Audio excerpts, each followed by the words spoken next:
त्यांची गाठ घालून दिली आणि ते आम्हाला चांगले भेटले. त्यांनी सप्ताहच करून दाखवला रामकृष्ण बाबांना.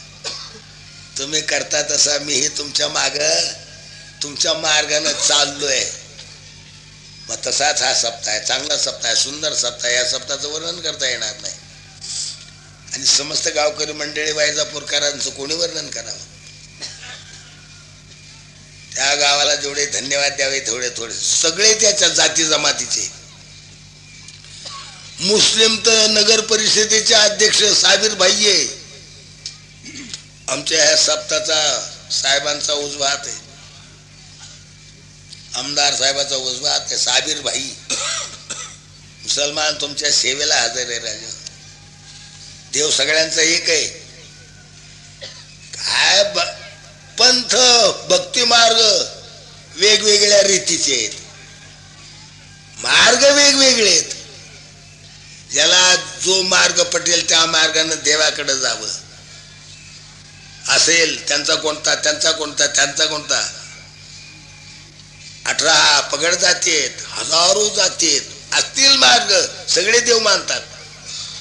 तो सगळे देव ज्याच्या स्वरूपात पोटात आहे असं विश्वरूप आमचं भगवान श्रीकृष्ण परमात्मा आहे. विश्वरूपात कैलास आहे, वैकुंठ आहे, स्वर्ग आहे. हा काय ब्रह्मदेव दिसतोय, हा पाहिजे शंकर पार्वती सुद्धा दिसतोय. शंकर पार्वती सह दिसतोय म्हणजे मग कैलास आलं. ब्रह्मदेव दिसतोय म्हणजे सत्यलोक आला. हे पन्नग पाताळ आला, कैलास आलं, वैकुंठ आला. वैकुंठ स्वरूप तर तोच आहे, हा भगवान आहे. त्याचं हे भजन आहे. वैजापूर शहरवासी संपूर्ण गावकरी मंडळी, आमचे आमदार आर्यम वाणी साहेब, वैजापूर समस्त गावकरी आर्यम वाणी साहेब आणि त्यांचेच नगर परिषदेचे अध्यक्ष, त्यांचे तसे त्या तुमच्या आमच्या सर्वांचे आहेत. हे आपले सर्वांचेच आहेत. केवढा मोठा खर्च आहे हा. तो मंडप का साधा आहे काय? दररोजचा खर्च काय साधा आहे का? मिरवणूक केवढी झाली, 1,50,000 निश्चित होते मिरवणुकीला. सांगू वांगे नाही. आम्हाला माग होतो तर आम्हाला पुढच्या कलश धारण करणाऱ्या बाया दिसल्या नाहीत. 1-2 मैलाची मिरवणूक होती. खटाटो फार आहे, प्रयत्न चांगला आहे, देवा करता सगळं हे आहे. तुम्ही इथं आलेले आहात, मोठा आनंद आहे तुम्ही आल्यामुळं. वेळ फार झालाय. सांगत होतो, सीतेनं सांगितलं राम धावला. मी सांगत होतो रामाला माहित नाही का हे सृष्टी आपण निर्माण केली, याच्यात सोन्याचा हरिण आपण निर्माण केलेलं नाहीये. माहित आहे महाराज, पण आता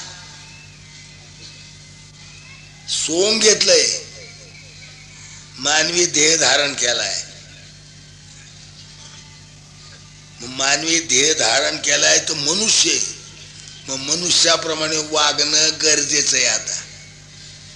म्हणून बायकोचं सीतेचं ऐकून धावले ते.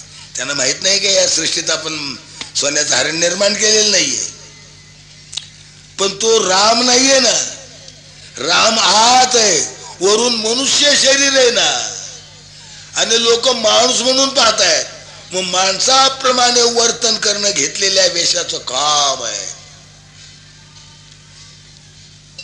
राजेसाहेब आहेत, मोठे लहरी होते, श्रीराम नाटकाची आवड. एका नाटकात त्यांना भिकाऱ्याचं सोंग करावं असं वाटलं, दिलं भिकाऱ्याचं सोंग.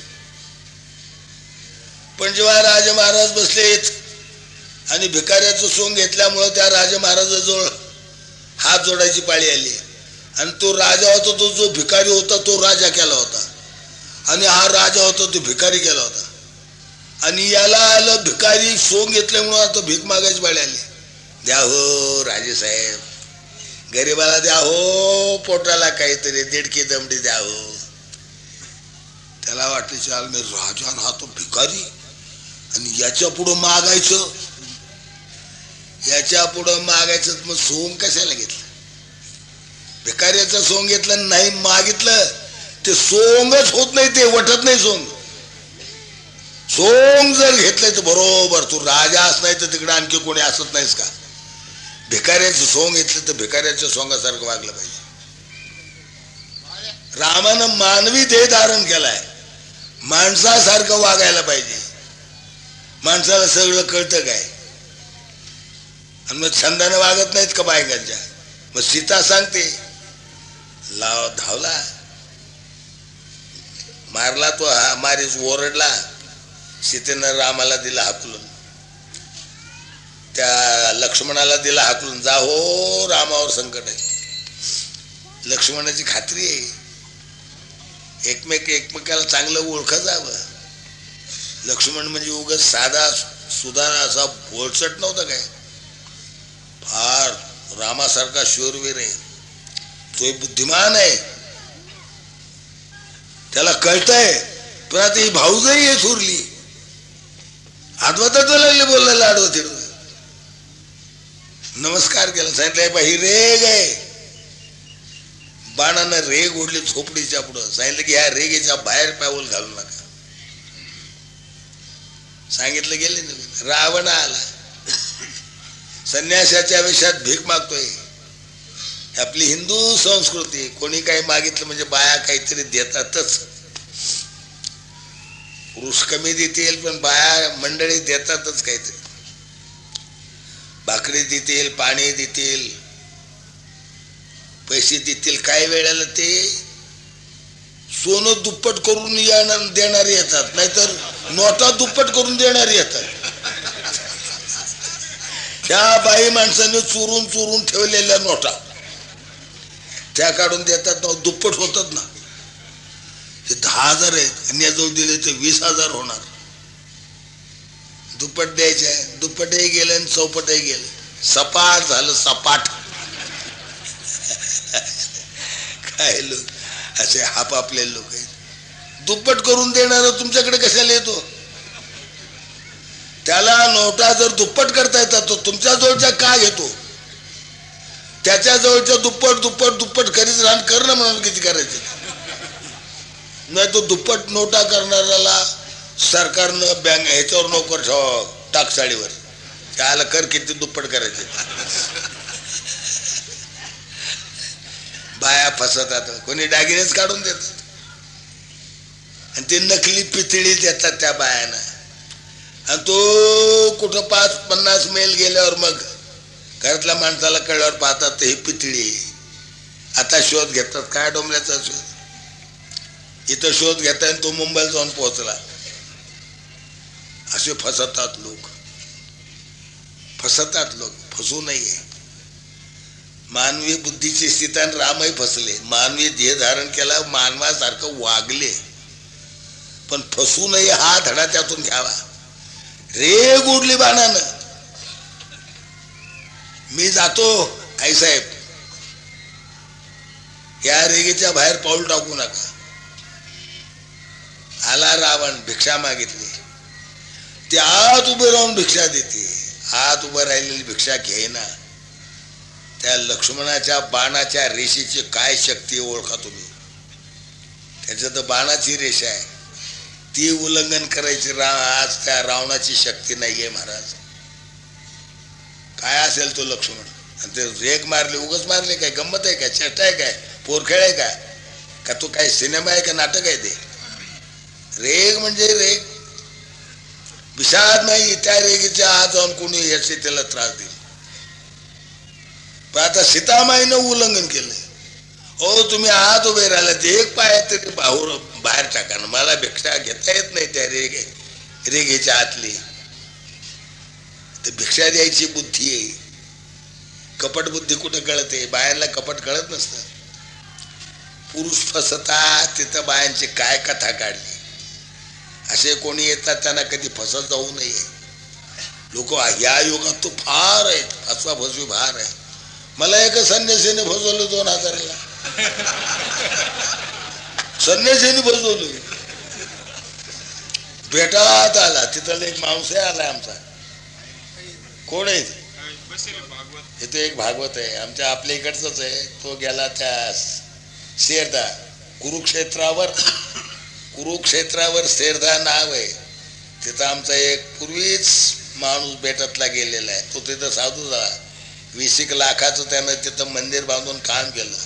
तो तिथं वारला, त्याच्या जागेवर हे दुसरे गेलेले. शेरधा कुरुक्षेत्रावर जिथं कोणाचं होते अर्जुन आणि कोण बब्रुवानाचं शिर जिथं पडलं तिथंच ते गाव वसलं गेलेलं आहे. शेरधा हे शिर आहे. शिर जिथं जमिनीनं धारण केलं ते शेरधा. तिथं आमचा माणूस आहे, तिथून सप्ताला आलेले ते 2 माणसं आहेत तिथं. आणखी दुसऱ्या मठात कोणीतरी एक जण आहे अलीकडं कुरुक्षेत्रावर 10-20 लाखाचं मंदिर बांधलं. तिथं काही मूर्तीच्या प्राण प्रतिष्ठा होणार आहेत. मला बोलावं नाही गावकरी मंडळीचं. तो आमचा माणूस गेला तेव्हापासून मला कुठं जाण्यासारखी माझी परिस्थिती नाहीये. शरीरानं मी फार रद्दी झालो. काल मी जवळजवळ इथून गेलो पोती सांगून बेशुद्ध होतो मी. मला रात्री कोण आलं बाजूला कोण गेलं मला काही कळलं नाही. 105 ते 104 ते 105 डिग्री ताप होता. डॉक्टरने सांगितलं आमच्या आमदार साहेबांना, मलाही बोलले 104 ताप होता.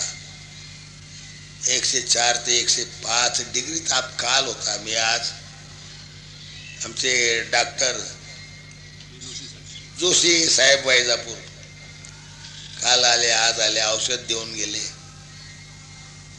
आणि आम्हाला त्यांच्या औषधानं बरं वाटतंय. धन्यवाद धन्यवाद धन्यवाद जोशी साहेबांना धन्यवाद. रेग उडली. रेग म्हणजे ही शास्त्र मर्यादा आहे. शास्त्र मर्यादेच्या बाहेर वागाल तर ही परिस्थिती आहे. गीता हे शास्त्र आहे, पुष्कळ शास्त्र आहेत, त्यात आमचं गीता एक शास्त्र आहे. हा परमार्थ गीतेला अनुसरून साधू संत महात्म्यांच्या वचनाला अनुसरून आणि चांगला मार्ग आहे भजनाचा. तुका म्हणे येते भजन प्रमाण काय थोरपण जाळावे ते. भजन आहे इथं मनुष्य जन्म. इथे म्हणजे मनुष्य जन्मात, इथे म्हणजे मृत्यू लोकात नाही. आणि मनुष्य फक्त मृत्यू लोकातच आहे. वर गेलं की त्याला देव म्हणतात, खाली गेले की पाताळात त्याला पन्नग म्हणतात. वेगवेगळ्या ठिकाणी गेले ते वेगवेगळे नाव आहेत. माणसं बघतात भजनाला, भक्तीला, परमेश्वराच्या प्राप्तीला योग्य देश हा भारत आहे. आणि भारतात साधू संत महात्मे ऋषी मुनींनी जो आपल्याला परमार्थाचा मार्ग दाखवलाय, त्या परमार्थाच्या मार्गानं चालावं ते हे भजन आहे. साधू संतांनी भजन केलंय. ही मर्यादा सांगितली लक्ष्मणाच्या बाणाची मर्यादा उल्लंघन केली तर सीतेच्या नशिबाला काही संकट आलं. शास्त्राची मर्यादा जर उल्लंघन कराल, लक्ष्मण जसा कोणी एक तपस्वी आहे. लक्ष्मण म्हणजे काही गंमत आहे का? 14 वर्ष त्यानं अन्न खाल्लं नाही. 14 वर्षावरी केले उपोषण, शिविले अरण्य तुम्हा असावे. लक्ष्मण रामाला म्हणतो, महाराज देवानं पुन्हा गोष्ट काढली, चला आपण अवतार घेऊ. शेषाचा अवतार लक्ष्मण. हात जोडले, महाराज आलोय मी तुमच्या बरोबर. मला इतका त्रास झालाय, इतका वनवास, तुम्हाला वनवास आणि आम्ही मरतोय तुमच्या करता. बायको तुमची पळून नेली, माझी बायको तुम्ही सोडून आलो तुमच्या बरोबर. उर्मिला सुंदर बायको होती लक्ष्मणाची, घरी सोडून आलेला आहे महाराज. हे तपश्चर्या आहे हो, ही साधी गोष्ट आहे का? दशरथासारखा बाप आहे, आई काय आहे, सुमित्रा आई बाप राज्य हो सगळं ऐश्वर्य ना, दशरथ सम्राट आहे ना, दशरथ राजा. रामाला वनवास आहे, लक्ष्मणाला काय काम जायचं, प्रेम आहे प्रेम. प्रेम गोष्ट काही आवर आहे. लक्ष्मणाला वनवास नाही, सीतेला वनवास नाही, प्रेमापोटी गेले ते महाराज. जे प्रेमापोटी गेले त्यांच्याकरता भगवान मरणार नाही का? म्हणून आज राम कुठंच एकटा नाहीये, राम कुठंच एकटा नाहीये. आमचा विठोबा पंढरीला एकटा आहे, विठोबा पंढरीला एकटा आहे, रुक्मिणी माग आहे. भक्ताच्या भेटीच्या वेळेला बायकोचे लाड नाहीयेत, रुक्मिणी सत्यभामन मागे आहेत. पुंडलिकाला भेटायला सडा सटिंग गेलेला आहे महाराज. देव आणि भक्त तुझा नाही विचार, धन्य पुण्यरूप कैसा झाला संसार. देव आणि भक्त तुझा नाही विचार. भगवान भक्ताकरता मरतो. भक्त पाहिजे, भक्त पाहिजे. आणि मग तो भक्त कसा पाहिजे, आणि असा भक्त, त्या भक्तानं मला काही जरी अर्पण केलं, तो कसा भक्त सांगायचं राहिलंय अजून मला. आणि त्या भक्तानं असा भक्त आहे, त्या भक्तानं मला काही दिलं तरी मी खातो, स्वीकार करतो नाही. मंत्री येतील, खासदार येतील, आमदार येतील, मोठमोठे लोक येतात, काही दिलं तर स्वीकार करतात. हार दिले हातात, असे हातात घेऊन टाकून देतात, हातात घेऊन टाकून देतात, स्वीकार करतात. भगवान स्वीकार नाही करीत. अष्टामी धातू संस्कृत आहे. खाणे, त्याचा दोन रीतीने उपयोग होतो, खाणे आणि उपभोगणे. त्याची काही परस्मैपद आत्मनेपद संस्कृतीच्या भानगडीत. तो एक धातू दोन्ही पदात चालतो. एकाचा खाण्या अर्थ होतो आणि एकाचा उपभोगण्या अर्थ होतो. ज्ञानेश्वर अष्टामी पत्रम पुष्पम फलम तोयम यो मे भक्त्या प्रयच्छति तदम भक्तिपरुत मष्णामी प्रयतात्मनः. मष्णामी अष्टामी, अष्टामी खातो, उपभोगतो नाही, नुसता स्वीकार करतो नाही. लोकांनी दिलं तर आपण वस्त्र दिलं तर हातात घेतो, हार दिला तर हातात घेतो, हा स्वीकार झाला. भगवान नुसतं स्वीकार करतो नव्हे, खातो. खातो काय खातो? गुलाबजाम का श्रीखंड बासुंदी पुरी रसगुल्लो.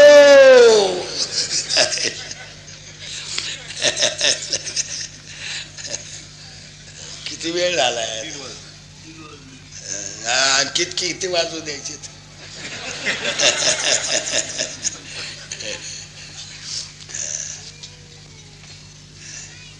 3 वाजले.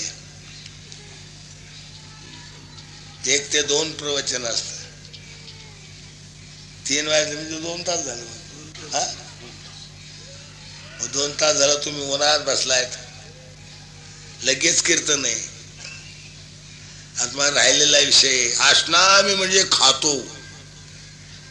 जगात मोठे लोक फक्त स्वीकार करतात, त्याला उपभोग म्हणावं. नुसता असा हात जरी लावला असा तरी स्वीकार केला, असंही घ्यायचं नाही हातात. काही ताट बेट झाकून आलं की नुसतं असं वरून हात ठेवायचा, बोट लागलं की संपलं, स्वीकार केला. पाहत नाहीत, खातात कशाचं डोंबल्याचं. हो, भगवान सांगतो माझा जो कोणी भक्त असा आहे त्याचा मी स्वीकार करतो नव्हे, त्यानं काही जरी दिलं तरी मी खातो, मी खातो. कोण आहे हा? अनंत कोट ब्रह्मांड नायक आहे.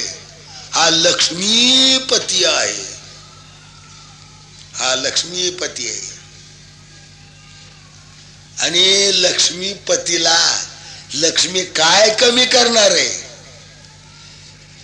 लक्ष्मीचं ताट झुगारून देतो. आणि भक्तानं कण्या वाढल्या तर कण्या खातो महाराज.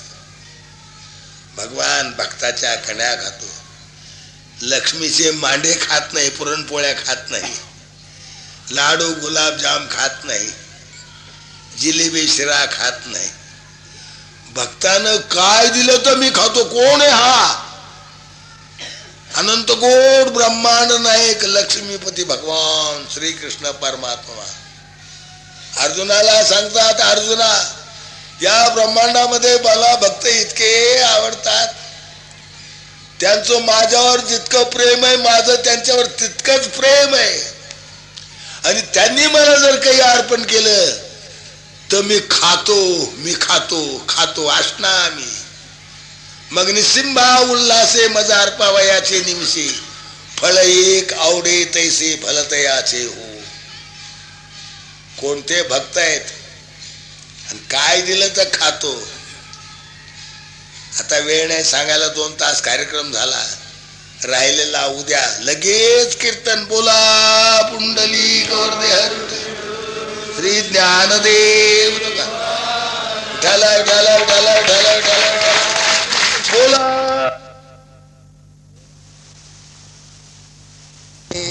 हरी विठ्ठल श्री ज्ञानदेव गंगागिरी महाराज पंढरीनाथ महाराज. वाचलं काय?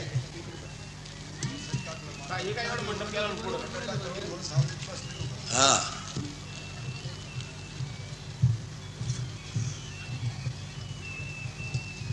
नुसता हार घाली जा, जास्त षोडूप शारे पूजा नका करी जाऊ. तुमच्या हरे राम राम राम हरे हरे, हरे कृष्ण कृष्ण कृष्ण हरे हरे,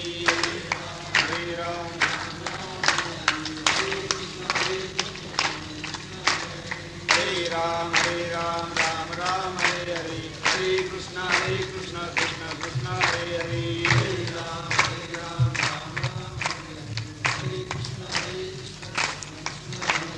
हरे राम राम राम हरे हरे, हरे कृष्ण कृष्ण कृष्ण हरे हरे.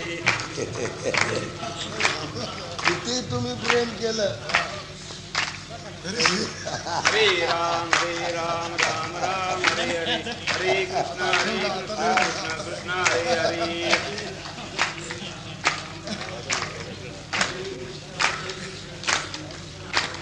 हरे राम राम राम हरे हरे, हरे कृष्ण कृष्ण कृष्ण हरे हरे.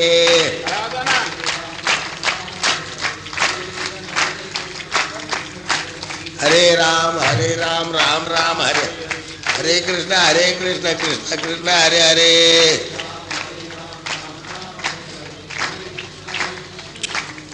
बोला पुंडलिक श्री ज्ञानदेव गंगागिरी महाराज की, पंढरीनाथ महाराज की जय. आज सप्ताहाचा सोमवार 4था दिवस आहे. शुक्रवार शनिवार रविवार, आज सोमवार. आज सप्ताहाचा निमा भाग, अर्धा भाग.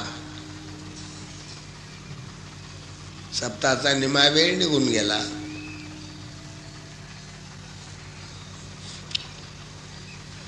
माणसं चांगले आहेत, पुष्कळ आहेत. ऊन खूप आहे, पाणी पाऊस पाहिजे असं आपण म्हणतो देवाला. काय त्याच्या जसं मनाला येईल, देवाला जसं पटेल तसं करील. आले देवाची या मनात ते कोणाचे चालेना. हरिश्चंद्र तारा राणी, डोंबा घरी वाहे पाणी.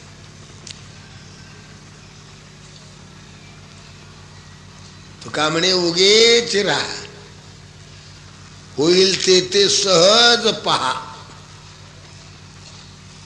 नको खेद करू कोणत्या गोष्टीचा, पती लक्ष्मीचा जाणत असे. सकळ जीवाचा करीतो सांभाळ, तो तुझं मोकलील ऐसे नाही. ब्रह्मांड पाळीता उबगला नाही, आमुचे त्या काही असे ओझे. ब्रह्मांडाचा सूत्रधार सूत्रचालक, गतिर्भर्ता प्रभु साक्षी निवास शरणम सुहृत, प्रभव प्रलय स्थानम निधानम बीजमव्ययम. ऐसा जो समर्थ तो मी जगाचा नाथ, गगन ऐसा साक्षी विभू तोही मीची. आकाश जसं व्यापक आहे, आकाश कुठं नाही, अगा आकाश के नाही, ते नरियेच कवने ठाई. आकाश जसं सर्वत्र आहे, आकाशाचा माणसाला अंत नाहीये. आकाश कुठंच संपत सांगा.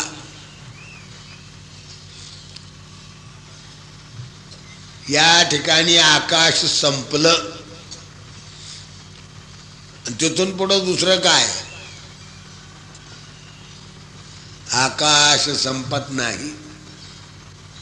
आकाश एक आहे. या आकाशात अनंत ब्रह्मांड आहेत. अनंत ब्रह्मांडानं एक परब्रह्म परमात्मा परमेश्वर भगवान कृष्ण असतो, भगवान स्वयं. अखंड भजन चालू आहे. हे ज्ञानेश्वरी प्रवचन आहे. मी आजारी आहे. आजारी म्हणजे पोथी सांगण्यासारख्या परिस्थितीत सुद्धा नाहीये मी. पण आता तुम्ही घरदार सोडून इथं आले. आम्हाला ना घर ना दार ना आई ना बाप ना, आम्हाला काही नाही, कोणी नाही. आणि आम्हाला कोणाची काही गरज आहे नाही. एक परमेश्वर आहे. परमेश्वर सर्वत्र आहे. तो आमचा मायबाप आहे. बाकीचे मायबाप 2 दिवसाचे असतात. आमचा मायबाप आमच्या आधी अंताला पुरून राहणारा आहे. त्याला आधी अंत नाहीये. भक्त आज आहेत, उद्या नसतील. भक्तही भगवान स्वरूप असतात. भक्ताकडं माणसं देह दृष्टीनं पाहतात. देह म्हणजे भक्त नव्हे, देह म्हणजे माणूस आहे, मनुष्य शरीर आहे. त्या मनुष्य शरीरात जो जीवात्मा आहे तो परमेश्वराशी एक रूप झाला. परमेश्वराशी जीव एक रूप झाला. ज्या भक्ताचा भजनानं, कीर्तनानं, नामस्मरणानं, सेवेनं, भक्तीनं भगवत स्वरूप तू भक्त. आणि असे भजनानं जे भगवत स्वरूप झाले, या देहावरही नसतात. ते देह लोकाला दिसतो. लौकिकी सुखदुःखी तया ते म्हणती, परी आम्हा ते ऐशी प्रतिती परब्रह्मच्या. भगवान सांगतायत. लोक शरीर दृष्टीनं पाहतात. भगवान त्याच्या आत्मस्वरूपाच्या अनुभवाच्या दृष्टीनं भगवान पाहतात. अनुभवानं तो भगवत स्वरूप झालाय. देह कसा का असत नाही. देह हा प्रारब्धानं आलेला आहे. ते प्रारब्ध त्याच्या देहाला फिरवतंय, जगवतंय, भटकवतंय. इथे प्रारब्धानुसारच राहतो. वेळ काळाला कारण प्रारब्ध, जायलाय कारण प्रारब्ध आहे. आयुष्य संपलं म्हणजे जातो. आयुष्य प्रारब्ध अधीन आहे. आयुष्य आणि प्रारब्ध अर्थ एकच आहे समजा. त्याला काल मर्यादा आहे. शरीराला काल मर्यादा आहे, महात्म्याच्या अनुभवाला काल मर्यादा नाहीये, भगवंताला काल मर्यादा नाहीये. भगवान अमुक वेळेला होता, अमुक वेळेला नव्हता. नव्हता नाही हा शब्द देवाला नाही, नव्हता नाही हा शब्द सगळ्याला लागेल. तुम्ही आम्ही आज आहोत, पूर्वी नव्हतो. 100 वर्षाच्या आयुष्याच्या नंतर तुम्ही आम्ही नाही नसणार. वर्तमान काली आहोत. साक्षीनं गोष्टी सिद्ध होतात. कोर्ट कचेरीत साक्षीला महत्व असतं. आपणही जर साक्ष घेतली देवाच्या बाबतीत, परमार्थाच्या बाबतीत, जग त्रिकाल अबाधित नाहीये. जगातले सर्व जे आहे नाही ते जड वस्तू त्रिकाल अबाधित नाहीये. डोळ्याला दिसतं तेवढं सगळं जड आहे. डोळ्याला शरीर दिसतं, जीव कुठं दिसतो, आत्मा कुठं दिसतो, परमात्मा कुठं दिसतो, भगवान कुठं दिसतो. डोळ्याला दिसतं, स्थूल दिसतं. हे स्थूल दगड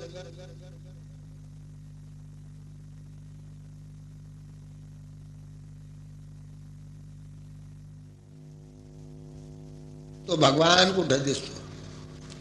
डोळ्याला दिसतं, स्थूल दिसतं. हे स्थूल दगड, माती, पृथ्वी, आप, तेज, वायू, आकाश ही पंचमहाभूत झाली. या पंचमहाभूताच्या मिश्रणानं हे स्थूल जगत झालं, स्थूल जगत.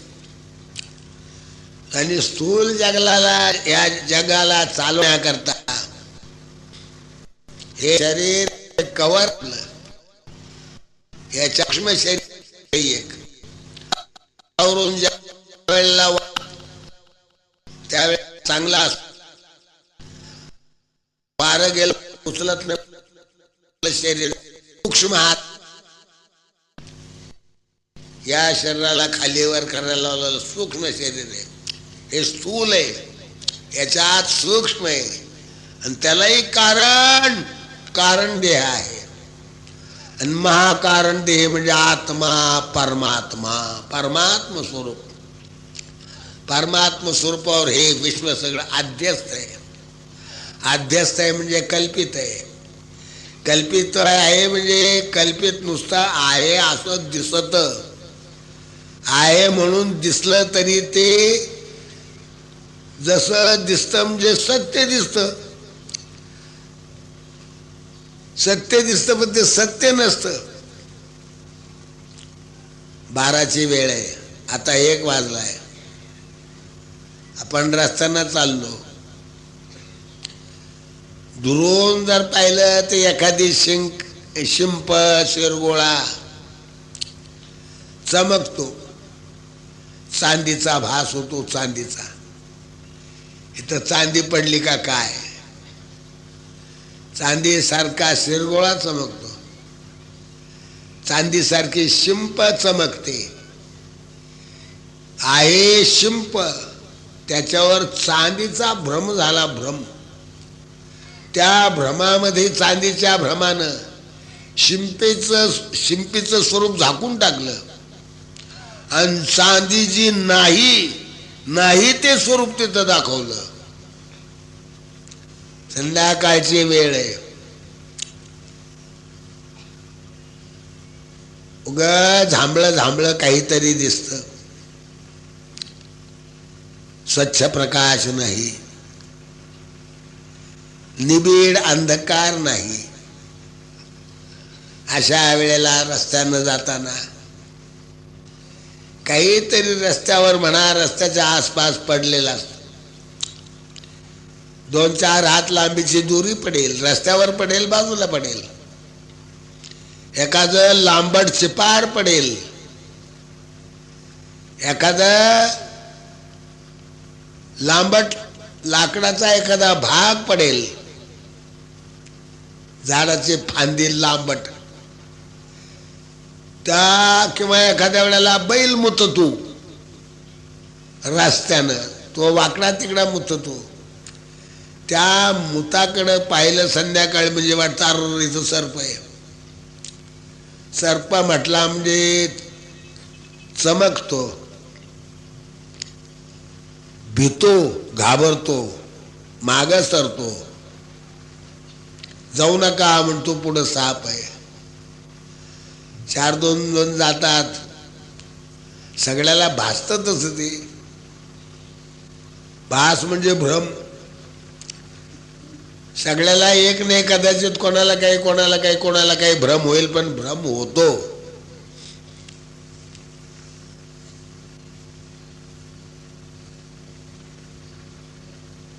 ना जलधार जलाची है, काष्ट सर्प की मोत्याचा हार. ना जलधार जलाची है,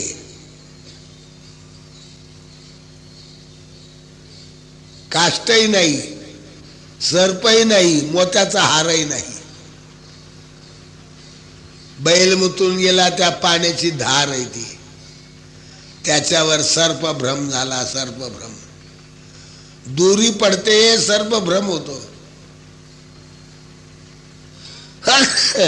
दुरीवर होतो ना सर्पभ्रम. त्याप्रमाणे आणि भ्रमाला खाली काही अधिष्ठान लागत असतं. कशालाही अधिष्ठान लागतं, आधार लागतो. अधिष्ठाना वाचून भ्रम नसतो. दोरी असेल तरच साप भासेल, दोरी नसली तर साप भासणार नाही. आडवी तिडवी पाण्याची धार तरी पाहिजे. आडव्या तेडव्या आकाराचं एखादं लाकूड चिपाट तरी पडलेलं असलं पाहिजे. याच्यावर काहीतरी भ्रम होईल. रात्रीच्याला रस्त्यानं जाताना काही वेळेला झाडाचे तोडून राहिलेले बुंदे दिसतात. काही वेळेला रस्त्याच्या कडाला आणि त्या रस्त्याचं जे खातं आहे, दगड त्याला पांढरा रंग देऊन इथून तिथून दगड रोवलेले असतात. एखाद वेळेला माणसाला रात्री अपरात्री चालता चालता तो दगड दिसला म्हणजे त्याला वाटतं अरे तिथं माणूस बसलाय. वास्तविक दगड आहे चुना लावलेला. रस्त्यानं परिचित माणसं जातील तर कदाचित परिचयानं काही वाटणार नाही, ओळख होईल. पण अपरिचित माणसं जर चालले तर भ्रम होतो. माणूस बसला का तिथं, चोर आहे का, भ्रम होतो. भ्रम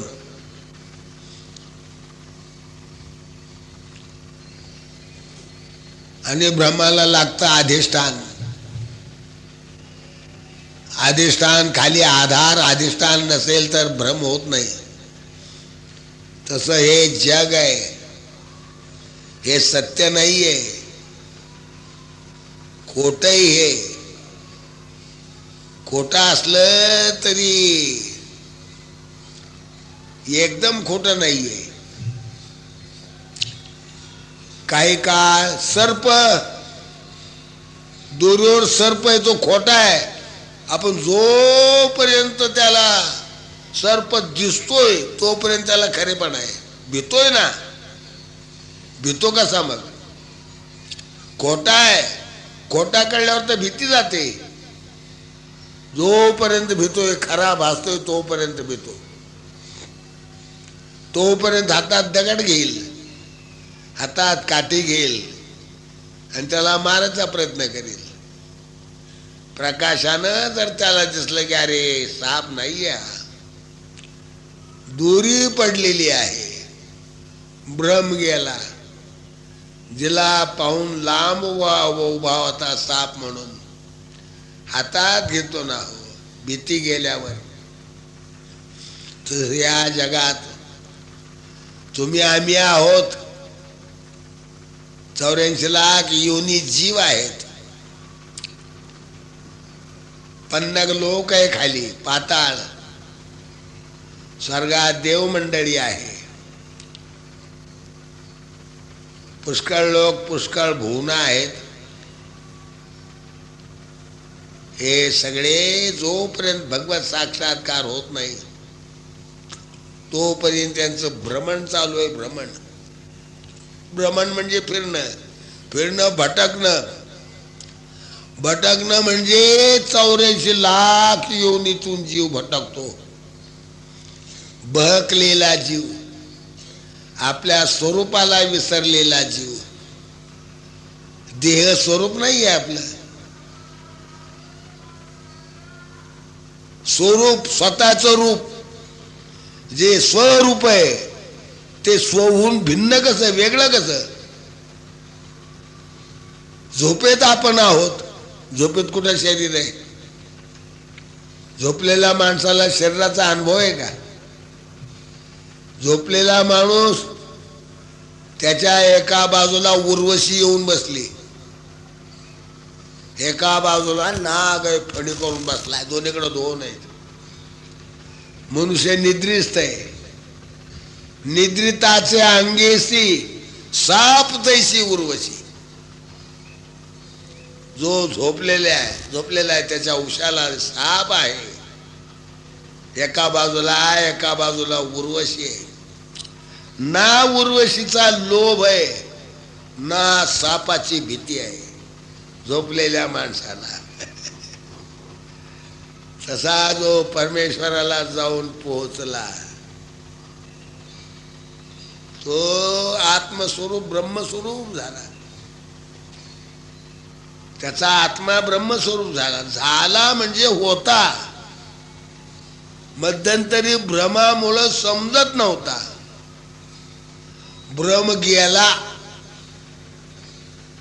भ्रम गेल्याशिवाय भ्रम जायला काही लागतं. दोरीवर अंधारात साप भासतो. मग अंधार घालवायला साधन नको का? अंधार घालवायला साधन प्रकाश आहे. तसा या जगाचा भ्रम जाण्याकरता परमार्थ हा प्रकाश आहे. आणि या परमार्थाच्या प्रकाशामध्ये जो महात्मा परमेश्वराला जाऊन पोहोचला, असे जे कोणी महात्मे आहेत तयाचे काही एक सांगो. अशा महात्म्याचं मी काय एक गोष्ट, कोणती एक कथा सांगू तुला? भगवान अर्जुनाला म्हणतात, हे जग आहे, आपण भक्ती करतो, ही आपली भक्ती वेगळी आहे.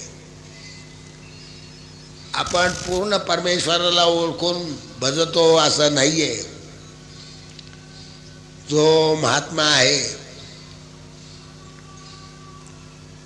तो जगच नाही. त्याला जग नाही म्हणजे देह नाही ना हो. देह नाही म्हणजे शरीर आहे, त्याच्या पुढे जगही आहे ना हो. जैसा बुद्ध्याधिका पुढा असतची विश्वाभास एवढा. जे बुद्धिमान तुम्ही आम्ही जीव माणसं आहोत, ह्या बुद्धिमान माणसा पुढे हा विश्वाचा भास एवढा. बुद्धीलाच कळतं नाही विश्व जगत. आकाश आहे, ढग आहे, मेघ आहे, हे ब्रह्मांड आहे, पृथ्वी आहे, अमुक आहे, तमुक आहे, हे सगळे माणसं आहेत. बुद्धीनच कळतं ना. सर्वत्र जे जाणते ते बुद्धीचे कर्म निरूते. जाणण्याची शक्ती ही बुद्धीची आहे, करण्याची शक्ती कर्मेंद्रियाची आहे, ओळखण्याची शक्ती ज्ञानेंद्रियाची आहे. कर्मेंद्रिय बिचारे काम करतात, ज्ञानेंद्रिय त्यांना जेवढं शक्य आहे तेवढं काम करतात. आणि बुद्धीलाही भ्रम झालेला आहे तोपर्यंत त्याच्या पुढे हे विश्व आहे, विश्व हा भ्रम जातो परमेश्वराच्या कृपेनं. हा भ्रम जाईल साधू संत महात्म्याच्या कृपेनं. साधू संत महात्म्याची कृपा पाहिजे, असा साधू भेटायला पाहिजे. असे साधू जगात कधीही कुठेही सर्वत्र मिळतील असं नाहीये.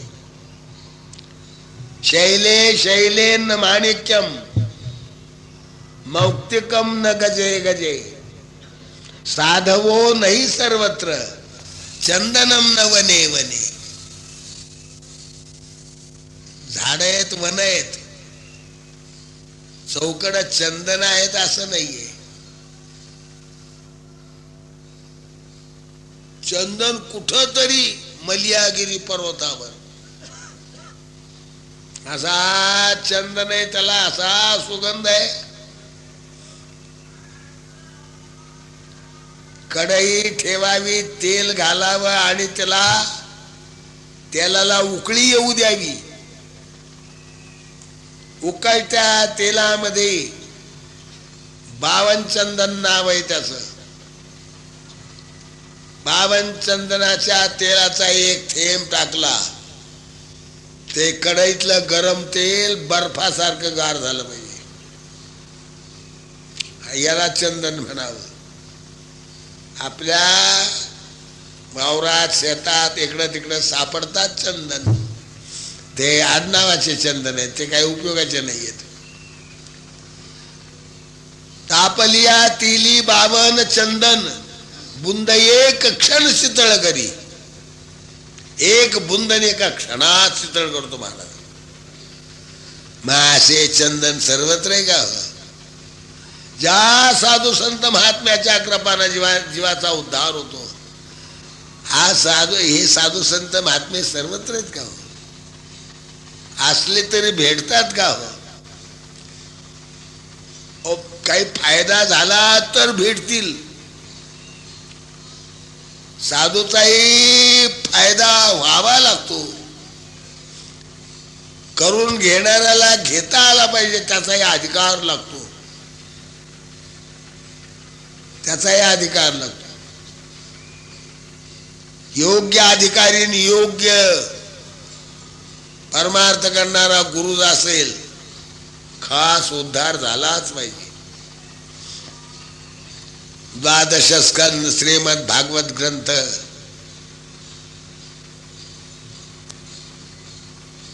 तात्पर्य काय आहे त्याचं? शुकाचार्य लंगोटी लावलेला एक महात्मा आहे. हे फिरतात कोणीकडे, कोण ओळखत हो? खऱ्याची परीक्षा असतेच असं थोडंच आहे. परीक्षक फार दुर्मिळ असतात. हिऱ्यायशा गारा दिसती दुरून, तुका म्हणे घन न भेटे तो. जोपर्यंत घन भेटला नाही, घन म्हणजे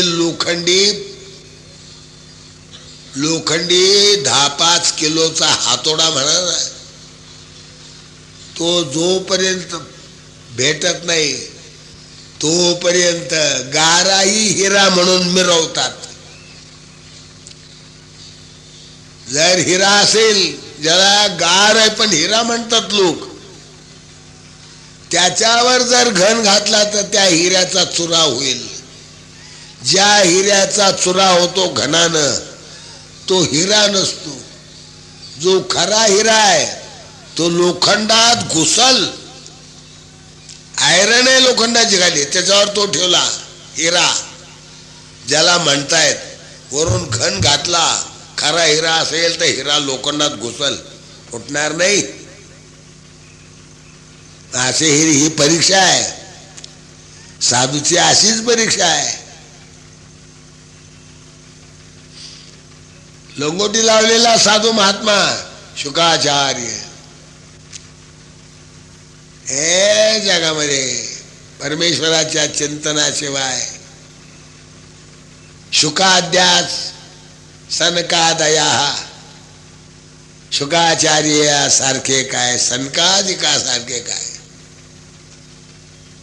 तुम्ही सनकाधिक संत म्हणविता कृपावंत. कृपावंत आहेत संत, कृपावंतच असतात. संत रागावले तरी कृपावंत, साधून शाप दिला तरी कृपावंत आहे. साधूच्या शापातही कल्याण होईल, आशीर्वादात तर होईलच होईल. असे साधू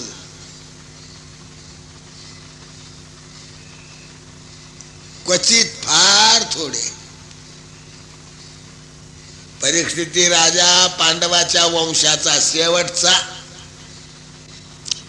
परीक्षितीला टिळा लावला धर्मराज पांडवांनी, सगळे निघून गेले. परीक्षितीला भगवान श्रीकृष्णानं वाचवलं. परीक्षितीला गर्भातच मारलं. बघा काय विद्या आहे ही. ब्रह्मास्त्र. द्रोणाचार्याचे चिरंजीव अश्वत्थामा त्याच्याजवळ ब्रह्मास्त्र आहे. कौरव पांडवाच्या युद्धात कौरवाकडून येतो, त्याजवळ ब्रह्मास्त्र आहे. त्या युद्धात काय त्याला ब्रह्मास्त्राचा प्रयोग करता आला नाही, तसंच राहिलं तो. सगळे गेले ना हो. पांडवाच्या वंशाला काही राहू द्यायचं नाहीये. युद्ध झालं, सगळे गेले मेले. कुरुवंशाची वाट लागली. कौरव काय पांडव काय वंश एक कुरुवंश. एवढा मोठा संहार झाला. धर्मराज उदास झाले. काय भीष्माचार्यासारखे थोडे काय उपदेश करायचा तो केला. समाधान नाही झालं. शेवटी गेले हिमालयात. हिमालयात जाऊन सगळ्यांनी आपले प्राण सोडले. पांडवांनी हिमालय चढता चढता, हिमालयात स्वर्गाला जायचं द्वार आहे म्हणून हिमालयात जातात. या आकाशामध्ये काही नक्षत्र, काही नवीन नवीन नवीन नवीन शोध लागतात. ते फक्त शास्त्रज्ञाला दुर्बिणीतून दिसतात. तुम्हाला आम्हाला कुठं दिसतात? 2-5 ग्रहण होऊन गेले, पण सगळे ग्रहण आपल्याला दिसले नाही. कोणतं ग्रहण कोणत्या देशात, तर कोणतं ग्रहण कोणत्या देशात दिसलं. आणि चंद्र सूर्य तर 2च आहेत, सगळ्याला तेच आहेत. त्रैलोक्याला तुम्हा आम्हाला. मग सूर्याला ग्रहण, चंद्राला ग्रहण, सगळ्याला नको काय दिसायला? पण कोणाला दिसत कोणाला दिसत नाही. तसं स्वर्गाला जायचं द्वार का सगळ्याला दिसण्यासारखं आहे. आणि दिसण्यासारखं नसल्यामुळं माणसाला ते पटतही नाही. शास्त्राच्या गोष्टी मोठ्या लोकांच्या अनुभवाच्या आहेत. तुमच्या आमचे अनुभव उगाच आपले काहीतरी आहेत. एवढे एवढे संसारापुरते अनुभव आहेत काहीतरी. फार लहान विश्व आहे आपलं. काही मोठेच असे त्रिकालज्ञ हो. आपल्याला उद्याचं कळत नाही, काय त्रिकालाचं कळणार आहे? सृष्टीचं आयुष्य किती काढतात, कधी प्रलय होईल ते काढतात लोक. बुद्धिमान लोक आहेत. ऋषीमुनी सर्वज्ञ होते. गीताकार सर्वज्ञ आहेत. भगवान आहे तो. भगवान सर्वज्ञ असेल का नाही? भगवंतापासून वेद निर्माण झाले. वेद म्हणजे ज्ञान. तो भगवान आज या अर्जुनाला गीता शास्त्र सांगतोय. सांगत होतो कथा तुम्हाला. पांडवांनी टिळा लावला, परीक्षितीला निघून गेले. कुरुवंशाच्या गादीचा वारस एकमेव, सगळे गेले. त्यालाही अश्वत्थाम्यानं आईच्या गर्भातच मारलं. कौरव सगळे मेले, 100च्या 100 भाऊ. कौरव पक्षाचा होता तो द्रोणाचार्यांचा मुलगा अश्वत्थामा. मग तो चिरंजीव होता बघा, चिरंजीव आहे तो पक्ष पराभूत झाला. जिकडं कोणी चिरंजीव नाही तो पक्ष विजयी झाला. चिरंजीव असून दुर्योधनाकडं काय भीष्माचार्य आहेत, काय द्रोणाचार्य आहेत, काय कर्ण आहे. काहीच्या काही लोक आहेत आज असे लोक नाहीत. काही करू शकत होते, काय त्यांच्याजवळ सामर्थ्यच तसं होतं, संपादन केलं होतं, मिळवलेलं होतं, तपश्चर्या केलेली होती. घरी बसल्या बसल्या आपोआप त्यांना अंगात सामर्थ्य नवीन सहज उत्पन्न झालं का ते. हो मरे तो प्रयत्न केलेले लोक होते. काय तो काळच एक वेगळा. हल्ली ॲटम बॉम्ब, अणुबॉम्ब, हायड्रोजन बॉम्ब, काय न्यूट्रॉन बॉम्ब असे चालूच आहेत ना हो. हल्ली शोध चालूच आहेत. आणि हल्ली जसे शोध आहेत तसे त्या काळी होते ना हो. हल्लीचे यांत्रिक शोध आहेत ते त्यांच्या मंत्रतंत्रानं व्यक्तिशः मंत्रतंत्रानं स्वतःच्या शरीरानं हातानं प्रयोग करीत होते. हल्ली यंत्रसामुग्रीच्या जोरावर अनेक रीतीचे प्रयोग आहेत. ते मनात आलं ते वाटेल ते करू शकत होते. दुर्योधन द्रोणाचार्याला सांगतोय, महाराज आपल्या सैन्यामध्ये हे जे लोक आहेत, काय सांगू मी तुम्हाला यांचं, एकेकाचे मनोव्यापारे. त्या सैन्यातल्या एकानं जर मनात आणलं तर, नुसतं मनात आणलं तर हे विश्व होय, विश्व नवीन निर्माण करतील. संवरे विश्वाचा संहार करतील.